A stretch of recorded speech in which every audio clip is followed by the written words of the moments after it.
What is up, all you GBA type fans? This is Tom.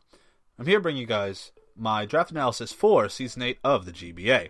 Now, the draft just happened today, and I hope you guys all enjoyed it. I believe that Aster and Crimson did a very good job. I was able to talk about a few of my picks, and I'm going to dive into kind of a mindset about why I picked the things that I did, the purpose, the overall plan of the team, and of course, just what I want to achieve with this draft.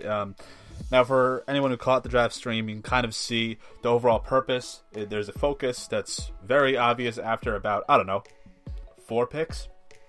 But besides that, with my draft analysis, I don't do like stat breakdown. You could pretty much go on the internet yourself, because I assume you're watching this video with an internet connection. You can go and research every mon yourself and figure out what their stat distribution is. I just like to talk about why the mon appealed to me, why I picked it, and what it's going to do for the team overall. So, that in mind, we're going to go into my first pick. It's going to be Landorus T. Now, I had the first overall pick because the draft order was randomized.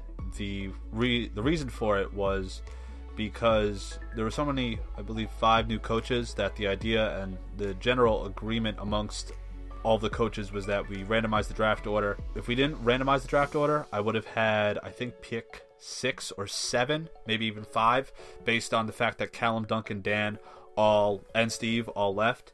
So I would have been moved up substantially, even though I did make the playoffs last season.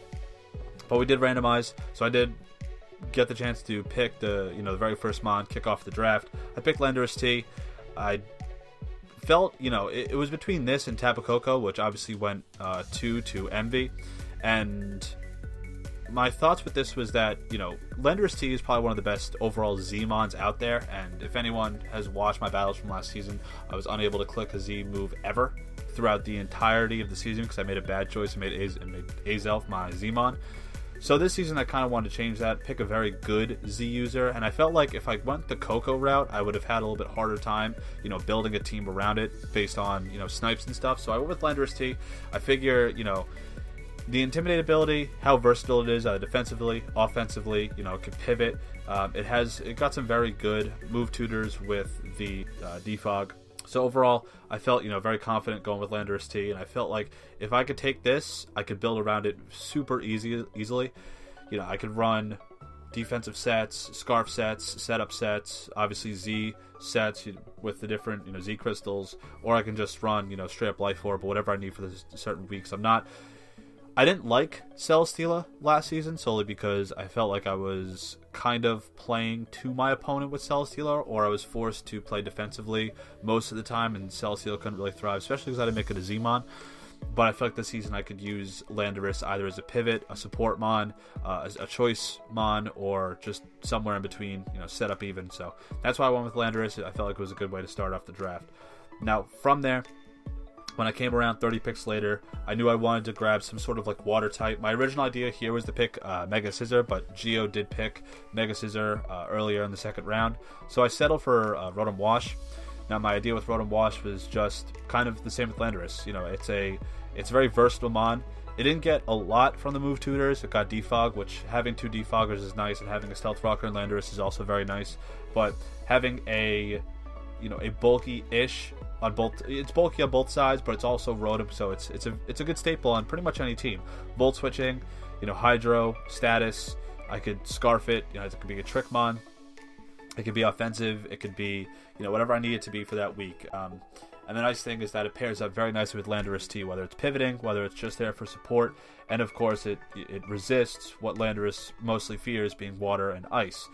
So that's why I picked Rotom, and I figure it's a great complementary piece to Landorus T, especially on the ladder, especially if I'm trying to build a solid core based on Landorus.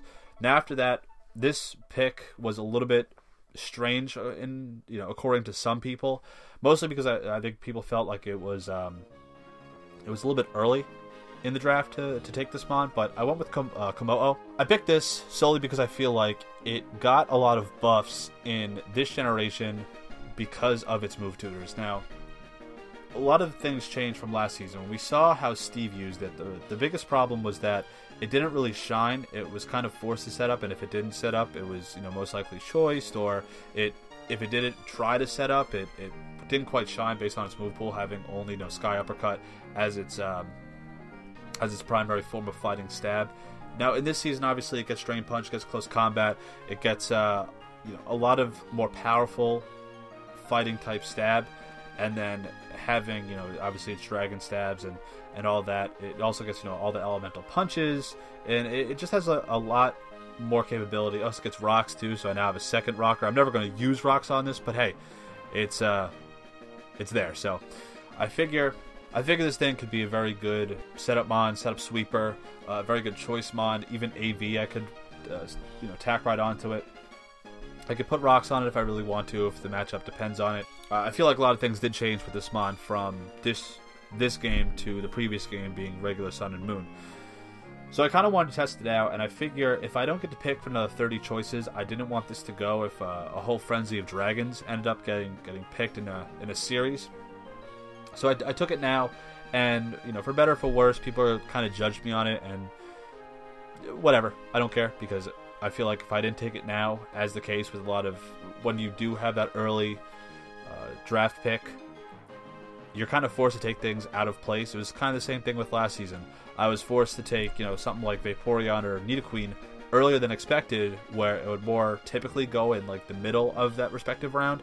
But since I'm in the beginning, either I take it now or I don't take it at all. So that's why I went with Komodo there, and I figured the pick I would have taken here, which is going to be Scizor. I figured when I was looking across all the teams, most of the teams already had a Steel type or something that had a very large weakness to fire. Whether it was, like I said, a Steel type, whether it was a Grass type, whether it was like a Bug type, or it didn't quite fit on their team. So I figured I could parlay taking it later as compared to earlier, like I wanted to initially had Mega Scizor been available. So 30 picks goes around, Scizor ends up getting back to me, which the reason I chose Scizor was obviously another U-turner. It's a very powerful physical attacker, a very powerful setup mon in the right situations. I could use this knockoff superpower, defog if I really want to. Scizor is very straightforward, very hard-hitting physical mon, and that's kind of the purpose why I took it. I figure, if I need to put speed investment, if I need to run Akaberry, if I need to run leftovers, bulky, I could do all of that essentially, and overall could pressure a lot of the fairies that could potentially pressure something like Komodo, and then of course my other two mons, which don't resist fairy, but I figure Scizor would be a nice complementary piece to all of them, and kind of wraps up the beginning of a Dragon Fairy Steel Core, which, albeit is an offensive one, I'm not complaining, because I feel like I want to stray away from how I played last season. I say that because I had Celesteela, I had Vaporeon, I had Nidoqueen, I had a lot of course P2, a lot of very passive things that sat there and took hits, but that was kind of my downfall, especially with matches like my one against Mono, my matches against John. I don't want to play into the hand of my opponent, which is kind of the purpose of this season's draft, which you'll see in the whole grand scheme of this draft. I want to play to my potential and my way. I want to put the matchups in my favor, hence why there's so much Volturn, there's so much power, there's so much offensive capability, offensive momentum, offensive pressure, so that I'm forcing you to play my game. I'm not playing your game, I'm not letting you set up, I'm not letting you recover. You're playing to my mon that you're currently facing. So unless you have a damage reduction berry, you're EV'd a certain way, I want to keep the matchups in my favor, and this team is definitely one, and that was the focus that I had the entire time. So from Scizor, I immediately went right after that. A mon that has been on my bucket list for a very, very, very long time, and that's Roserade. Now, Roserade gives me access to a Spiker, a T-Spiker, which is something I definitely wanted. I thought, a lot of other T-Spikers were subpar. Didn't really want something like Garbodor, or I know Toxapex is, I think, it's a trash mon. I'm not going to pick that ever. I figured Roserade could also be offensive. It could be a good Spadef mon. It could be a good AV user if I want to cater it that way. Sleep Powders is nice if I want to run it that way. And I figured, like I said, this has been a mon that I've always wanted to try out, and never really got the ability to, because it's always been sniped whenever I was going to take it, or someone picks a Grass mon, and then a whole string of other Grass mons go, like last season when Lars sniped Decidueye from me, even though that was something I was definitely looking at, and I didn't really have the capability of taking it when a lot of the Grass types started to get chosen. But right here, able to get Roserade and add that to Rotom, so that all I need is a Fire type to have a decent Fire Water Grass core. Obviously, I'm building the Dragon Fairy Steel core, and I can just use those two again to have a sort of balance, but a mostly offensive idea in mind. So from there, another mon that I definitely wanted to try that ended up getting back to me. Now, we're talking right here, this is round 1, 2, 3, 4, 5. This is round 6. At this point, this is when a lot of like the lower tier mons start to go. This is when a lot of the tier 3s go. We start delving into the tier 4s. I'm sitting here, I'm thinking to myself, what's the best thing available? Looking at my speed tiers, I realized my fastest mon is only, looks like Landorus T at base 91. I kind of wanted to fix that, and the way I figured to do that, grab a really fast mon, and a mon that was very highly showcased last season when Cooper used it. And the way that Cooper used it really did impress me, even though I did beat it when I played him before he retired. But that mon is Swellow. Again, another pivot mon, another very good physical attacker, but a very underrated special attacker. I know if I tack onto specs with its speed tier, if I run like a modest set, if the matchup allows me, this thing can hit super hard with Boom Burst, with Air Slash, with Heat Wave, with any kind of like hidden power value. And then of course there's a lot of support moves, things like Tailwind, things like Defog if I really want, if the matchup allows it. And then of course there's the Gut Set, Guts Facade, Guts Brave Bird, U-Turn, stuff like that. So Swellow to me for this, at this point, definitely it provided a very fast mon, something I didn't have up to this point. And of course I've always, like I said, I wanted to try Swellow, got the opportunity just like Roserade to use it at this point, and I'm very glad that I picked it when I did. From here, I chose a mon that I didn't really believe in it at first, but then after I drafted it, I felt like it was a very solid glue to the, call it what it is, a very offensive team, because, Landorus, mostly an offensive tank, can be defensive, but only really relying on leftovers. Rotom, a tank, can only really rely on Pain Split leftovers. You have Como, which is mostly just an offensive mon. Scizor, offensive, can be defensive, but let's be honest, it's mostly an offensive mon. Roserade, can recover, can be specially defensive. Swellow, which is straight up offensive, and it's very frail. So now I wanted to get something that was a little bit more bulky. So in the case I do need to take hits from, fighting types, other psychic types, things of that nature, I have the capability to do so. I picked Mesprit. It's another rocker. It's a good support mon. Things with Healing Wish, things with status, and of course it can also has access to U-Turn. And it's a good bulky psychic type that I felt like it glued the majority of my team together at this point. I figure if I get a little bit of bulk, I can stay comfortable while still providing pressure and keeping matchups in my favor. And if I need to sack off something, fuck it, goodbye Mesprit. Because I'd rather sack off a wall like that or get a Healing Wish off into something else to fully heal it, something like Landorus or Como or even Swellow, to allow it to do more amount of work later on in the match. So that's why I picked Mesprit at this point. I thought how it got down to me, I was very happy about, because I know at this point Uxie I think had been picked probably just before I picked Swellow, I want to say. Maybe even the round after I picked Mesprit, but I'm glad I got Mesprit here. So now, at this point in the draft, like I said, I was building just a little bit of bulk that I can sort of rely on, and coming into this aspect of the draft, my points were kind of dwindling down. I knew I had to pick a tier 4, probably also a tier 5 mon at this point, and I'm looking at the things that are available, and and something was suggested to me by the people that I was kind of getting suggestions from, and that was to grab Almirola. Now, this fat bastard fish, I know is not the greatest mon to use, but even though it's passive, I figured having it would allow me to pass very fat wishes to a lot of the offensive mons that maybe don't have their own form of recovery, and assuming that those mons, like I said, are bulky in their own right, in their own ways, I could pass off a wish, get them back up to full HP, and allow them to continue to apply the offensive pressure like my overall goal is. Almirola, again, serves a lot of kind of what Mesprit does, and that's to provide a sort of glue to this pretty much offensive team. Having Almirola allows me to, pass wishes, kind of be a cleric, can kind of sponge a good amount of hits, has Regenerator, so it doesn't really matter what kind of hits it takes, but what kind of wishes it can give out and heal other mons. So like I said, having Mesprit and Almirola right here was certainly nice for the overall presence of my team. I have a little bit of defense. I have things that can overall support the rest of my mons while still having that full offensive pressure and pivot against the rest of your mons. That's the point. This right here was the only part of the draft that I feel like, besides being sniped, that I kind of made a mistake. So what I ended up picking here is Mega Houndoom, which I'll talk about in a second. But I had a choice here. Mega Houndoom gave me 60 points back, so that when I came back around for my final 2 picks, I had the capability. I didn't have to... most people had... I think everyone except like 1 or 2 people, I want to say like Gator, and I want to say that's probably it, had their Megas. I knew none of them were going after Mega Houndoom, so I could have waited on Mega Houndoom right here. But right after I picked Mega Houndoom, it was suggested to me to take Piloswine, and I predicted...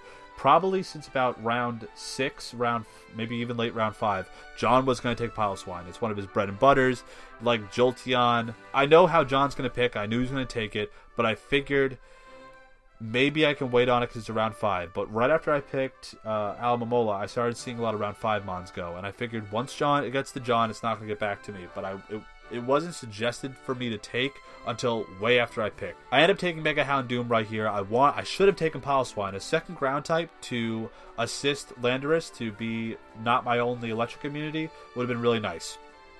Kind of regret it. I don't really have a problem with it because I don't feel like my team's going to struggle too heavily against electric types. Watch me eat my words. And having Landorus as an offensive pressure to most electric types is going to be really nice. A lot of things like Raikou weren't taken. Electros.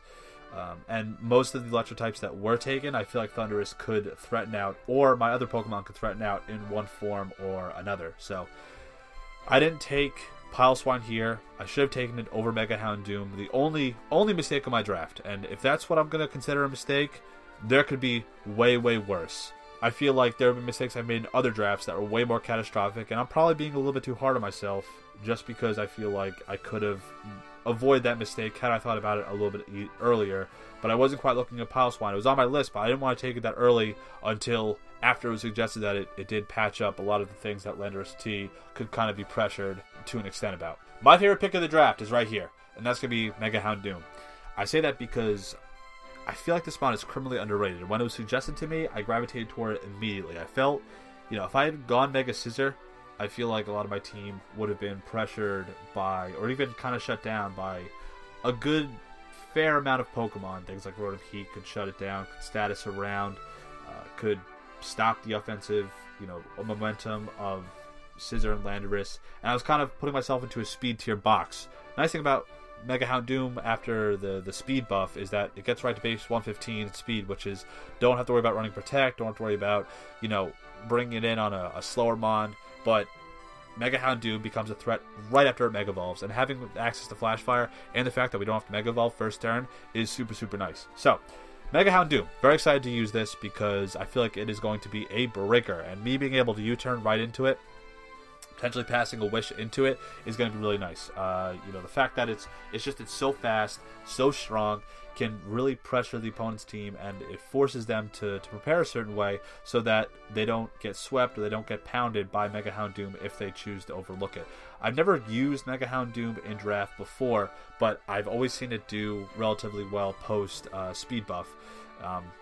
And that's what really excites me. Base 140 special attack, base 115 speed is something that's super appealing. I can run it mixed, Sucker Punch, Pursuit, things like that. But having access to Sludge Bomb, having access to Solar Beam, having I could run Sunny Day and have the solar power, of course, continue to enhance. It's a very great special attack as it is. And then, of course, his Dual Stab is just really threatening. I do like this pick a lot. I'm very excited about using this along with Landorus and Scizor and Swellow. Just a lot of sheer power on this team that I feel like I have never had before. And I say that because I feel like in past drafts I've had to manufacture offense. I say that because I'm using mons that aren't the most threatening. I'm using mons that are like discount, not super threatening breakers. Things that I have to manufacture to facilitate kills with. Versus mons like in this draft that are just good at knocking things out in the right situations. Landorus, Z Landorus is nothing to mess around with. Scizor is a great revenge killer with things like Bullet Punch if the mon doesn't resist it. Swellow, of course, is fast enough to then just like Boom Burst or Brave Burrow over things. And now Mega Houndoom with the Dual Stab plus coverage to just knock things out and do massive amounts of damage while probably outspeeding those mons. So, like I said, Mega Houndoom, very fun mon that I'm excited to use. My last 2 picks, going to run through these really quickly. We have never picked up a fairy. A feeling that I don't take fairies very early, and I don't like a lot of the premier fairies. Sylveon, left the bad taste in my mouth. Fables, too passive. Slurpuff, Aromatisse is garbage. A lot of the Cocos usually go round 1, so if I didn't take Landorus, okay, yeah, I got a top Coco, but then I feel like, you know, I don't have a really good ground type. If Garchomp goes in the second round, yada yada yada. So my point is I take a fairy super late. I saw that things like Comfey and Gardevoir had went. I was thinking about Comfey, but I thought if I can grab a slower mount and a third Stealth Rocker, I can ensure that I don't have to rely on Landorus or Mesprit or Komo-o every single week. So I take Diancie instead. I liked how Jolt used this in the D League. I do like that it's, you know, having 50 HP, 50 speed, then 100 attack, special attack, and 150 defense and special defense. It could be another wall, but could also be pseudo tanky offensive. You know, damage reduction berry. It can explode. It can go for its dual stabs. Whatever. It's slow, so I don't really worry about its speed. And if the matchup calls for it, you know, I can just run Sassy or Relax and just, you know, let it ride, let it live hits. So, point is with Diancie, Rocker, Fairy type. Not the best Fairy type, but not an awful Fairy type. I don't feel like it's as bad as Aromatisse. I don't feel like it's as bad as Mr. Mime or Carbink. Like, really, it's low, but it's not. It's usable, put it that way. So, and then finally, we have Cryogonal. And I was kind of split here on my tier 5. I did make it my Z user. It's not always going to be a Z Pokemon, but if the matchup, you know, demands it, I'll run a Z move on it. But I end up making it my Z move Pokemon for my Z budget system. And I like it just because I feel like it has a good speed tier. So at base 107 speed, it patches the speed tiers between base 115 Mega Houndoom and base 91 Landorus T. So having that right there means that my opponents aren't going to be able to run like Modest or Adamant Mons that are going to be forced to kind of tie with Cryogonal or, you know, go above or below that. They can't be safe in that middle area, and it was very smart because besides that, I was going for an Ice type. I just didn't know which one. I think like Aurorus came up and Crabominable was suggested as a addition to Diancie, but I felt more comfortable with Cryogonal. You know, I don't necessarily need its spinning capability, but if I need it, I have it. I'm not always going to use it though. Can set up spikes, can rapid spin. It can haze and stuff. It can also be like a choice user with choice specs, freeze dry. I think it has ice shard, but I really liked how John used it, so I'm going to use it kind of in the same way. But like I said, Landorus T, my first Z user, then my second Z user is going to be Cryogonal. You're mostly going to see Z Landorus T, and I'm very excited to use this draft. The overall big picture, here it is. And the bottom line is that this draft I feel is going to be much, much, much, much better than any draft I've ever used before. It caters a lot to my play style where I'm going to get the matchup that I want. I'm not going to be playing your game, and that's going to be something that heavily benefits me. I felt like in the past I'm taking a lot of things that are super passive, things that are going to switch in, take damage, maybe die, but also allow for things in front of it to set up. It's kind of something I want to avoid, and I think this team can do it. There's a good amount of tankiness, there's a good amount of speed distribution, there's a good amount of possibility for good Scarfers, good revenge killers, there's a decent amount of priority here. I believe, you know, Sucker Punch, Rotom, that's not a thing. Scizor with Bullet Punch, obviously. Swellow can run some sort of priority. Mega Houndoom, of course, with Sucker Punch. I probably could have got like an Ice Sharder, but still feel like it's not going to be the biggest issue. Overall, feeling very solid about this team. From what I've read from other people and how people look at my draft, they're very excited for me. They think this is going to be a very good draft, a good team, something that's very positive and something I'm not really used to. And I say that in a humbling way. Mostly because I feel like in the past, for the most part, I've been absolutely fucking shit on by everybody that's looked at my drafts. You know, it's not this, it's not good enough in this way, it doesn't have hazard removal, doesn't have a good breaker, doesn't have good means of defense, it doesn't have this, doesn't have that. So whenever I look at these draft analyses, whenever I read what people say about in articles about like the GBA when we used to have them, and whenever I listen to the power rankings or the draft recaps or whatever, I feel like I just get absolutely dicked on by everybody because he's not good enough, and that it hasn't been the case this season. So in a way, I'm glad, I'm thankful that finally a draft actually fucking works. So, that in mind, that got a little sappy at the end, but I'm very glad that this draft did turn out the way that it did. I hope that you guys are very excited for me this season. I know I'm ready to fucking kill it, even though the competition this season is super, super stacked. My division is stacked. I have the two people that I fucking hate playing the most, and that's being Mono and John, mostly because I feel like they just crush me every time I play them. But, you know what? When I first got, the divisions got randomized, I sat there and went, fuck, man, I have to take on both these guys that historically have beaten my ass. But then I kind of turned it around and said, you know what? If there's ever a time for revenge and ever a time that I could prove myself that I am not their bitch, it's this season. And I will prove that, because I think I have the team, and I think that I have a pretty damn good matchup against their teams when it comes down to it. Just as long as I play well, I build well, which I'm very confident with who is helping me build this season. And I'm going into this season very, very confidently. So thank you for sticking around. Thank you for watching. I look forward to bringing you guys content during out the entirety of this season. And I hope you guys stick around and watch your Sharpedos fucking kill it this season. So week 1, we go up against Lars and the Borussia Donphan.